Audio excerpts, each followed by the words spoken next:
And one of the areas of self-awareness is most people are not aware of where they shine. Like, even if they're an engineer, they're in a pool of engineers, so they don't really know what is extraordinary about them. And it does take some excavation work to figure out how you as an individual are unique and shine, and also what your team is, particularly gifted at, or what your company does better than any other company.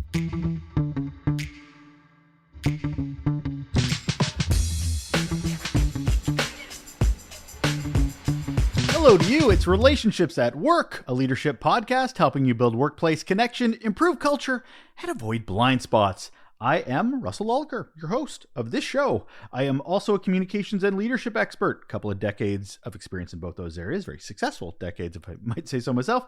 I also have a heap of curiosity, just like you, on how we can make the workplace a better place. We're talking about leadership design. This is the second part of our four-part conversation with Georgi Enthoven. I'm excited to share this with you because especially this episode, it's really where, and I've said this a lot on the show, it's called Relationships at Work, name of the show, but the most important relationship we ever have is with ourselves.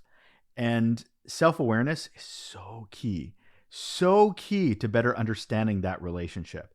And when we're talking about leadership design, designing how we approach leadership for ourselves, for our teams, for our organization, that has to be one of the first steps. So we're going to focus on that today before we dive into part 3 and part 4 on Wednesday and Thursday. So let's not get ahead of ourselves. Let's hear from Georgi. Hold on. What I'm hearing, though, is that there needs to be a bit of work around self-awareness first before we can start throwing words or even one word around. We need to know ourselves a little bit better. Is that I think it's a great place to start because we can't understand what our vision is if we don't know ourselves enough to connect with a thing. Yes, So absolutely. what would you direct someone around that piece? Yeah. Well, I love that you asked that question. And one of the first things that I noticed in coaching and also talking to these people who I call disruptors for good, who are the role models of doing this great work, they are really aware of their capabilities, the gifts, where they shine. And they not only are aware of it, but are able to communicate that well to others. And one of the areas of self-awareness is most people are not aware of where they shine. Like, even if they're an engineer, they're in a pool of engineers, so they don't really know what is extraordinary about them.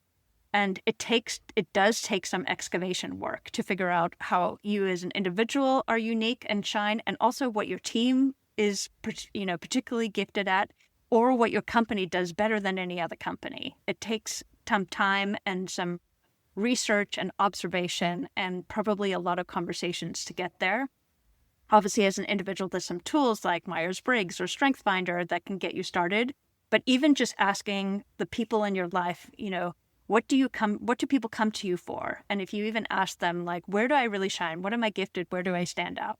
People can come back and share like 4 or 5 things that you can then make sense of and start to understand who you are, or who your team is, or who your company is, and what is uniquely gifted about, any of those levels. And then also, how are you going to communicate that? And so on an individual level, many of us feel boastful owning our gifts and strengths and sort of shy away from that. But I have met some really interesting individuals who are able to just really say, I'm actually really good at this piece. And it feels so refreshing when someone does that in a non-boastful way. And they're also then equally aware of where they need support and help. And the people that I find who've done that extra work are able to have the awareness to lean into their strengths. I think often, and especially I did in my early career, I lent into my weaknesses, thinking I needed to level up all these different areas that weren't as tangible or easy for me. And there's always maybe going to be a piece of that. But if you're not leaning into your strengths, you're doing a disservice.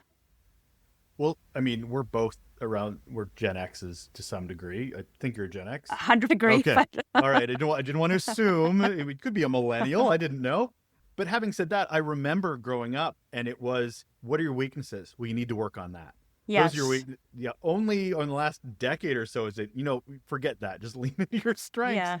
Well, not in school. I mean, I have children that are about to be all three teenagers, and a lot about school is leveling up your weaknesses. So if you're not performing great in math or in writing, then you need to get a tutor or somebody to help you with that area. And nobody's really saying, wow, you're exceptional at this. Like, this could be your go-to, like, magnificent shine area. So I think a lot of the messaging we get all through schooling is still how to level up weaknesses. Oh, or at least get to a baseline so you can graduate. And because it's a checklist exercise. Yeah. Because that kid that's horrible at math, they are going to avoid anything and everything to do with math the minute they walk out of that school and never want to ever do it again. But there's a baseline that they seem to have to achieve. Oh, well, man, we could do a whole thing on school and education. Don't even get me started on even getting into the college realm. I'll shut up on that. But let's go on the leadership side of things. What if alignment doesn't work? I love that you connected the dots between having a tool like StrengthsFinder, the networking, mentorship, coaching thing where ask around, see if it's right, and then communicating to get it. Those are three of my baselines for a lot of leadership: situational awareness, self-awareness, communication. But what if you're wrong? But what if you come up with a vision that you're like, okay, I'll try this, and then it doesn't feel like a fit? Yeah. Well, there's different ways. I'm sure you have done a lot of podcasts on how you would know if it's not a fit. But one of the ways that on the values side is you can feel it when there's misalignment. You don't want to go to work. You're feeling agitated, anxious, like when you're feeling misaligned. And if you're ignoring that for too long, eventually you have a health issue that something shuts down.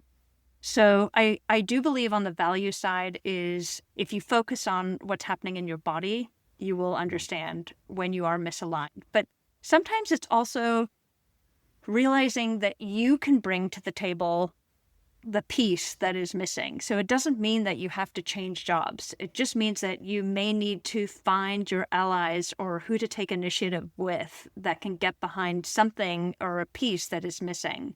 Because I find often people when they run into a complication at work or feeling misaligned, their first reaction is to just go the other direction. And without really, again, doing the research and understanding what is behind that misalignment and what are the options, what you could do about it, you may very well find you're in the same situation again. And you might even be close. It might be just a slight tweak, because a lot of people, to your point, will go back to, oh, I got to start all over. Oh, I'm a failure. I did a horrible job trying to align. No, it's new information. You've learned something about yourself. This is a great opportunity to tweak and readjust for that vision statement. It's those that I think beat themselves up a bit too harshly that I think might have to rethink it. Yeah. And actually, something that comes to mind also is when it comes to values, I really have seen that it's important for teams to have a similar value system, just like it is in a family to keep together and close. But it's really important to have different perspectives.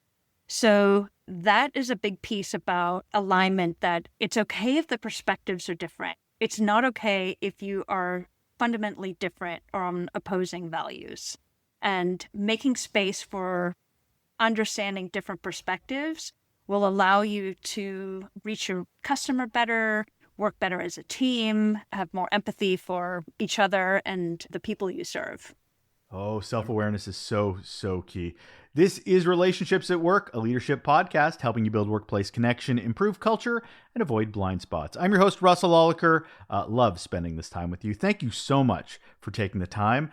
I know the new format hopefully is working for you. It's a little more bite-sized, a little more targeted. Instead of having that 45, 50-minute conversation, breaking it up into a little maybe 10, 15, some 20-minute ones, because it depends on how the conversation flows is where I cut up the podcast or I cut up the conversation. So hopefully this is working for you. I'd love to hear how.